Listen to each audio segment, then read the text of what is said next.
We're going to talk a little bit about length of pull today.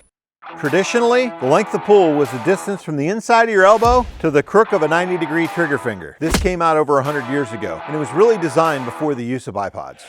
We are MDT. We design, test, and create precision rifle chassis and accessories to help you shoot better. This is a traditional sling shooting position, but as you can see, the shoulders are not aligned, the hips are not aligned, the spine is now twisted, and really you've just got a few muscles here holding this shoulder back from pushing backward. And this is what the traditional length of pull was designed for. Not using a bipod, but using your elbow and all muscle. If you're standing here and you're facing me shoulder square, hip square, if I push you here, you move real easy. If you're bladed at all, you move even more. But if you're facing me and I push closer to the middle, you don't move, or it has to move your whole structure, including your bones, versus this, which you've already given up with just muscle. So for modern marksmanship and positional type shooting, this is how I mount the rifle. Right in here on your chest is the place to be.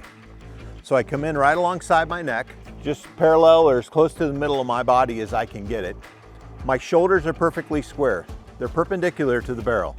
My hips are exactly the same, my feet are the same, and my spine's in alignment. My shoulders haven't moved forward or backward, and I'm not bladed like this where I've already lost all the structure of my bone support. This is a good example of having the rifle in line with your spine. Your hips are square, your shoulders are square, and you should be able to manage maximum recoil and be able to see and maintain a full sight picture the whole time. So when setting up your length of pull, you can start with the traditional elbow to finger, but typically I recommend for modern marksmanship using a bipod, competition shooting from position, anything along that line.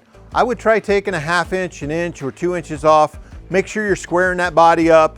Everything's perpendicular. You're using your structure, and I think you might find the results will be a little bit better. It might feel a little awkward at first because, we're not used to keeping a rifle all the way in here, and it seems like we want to put it out here where we carry our backpacks.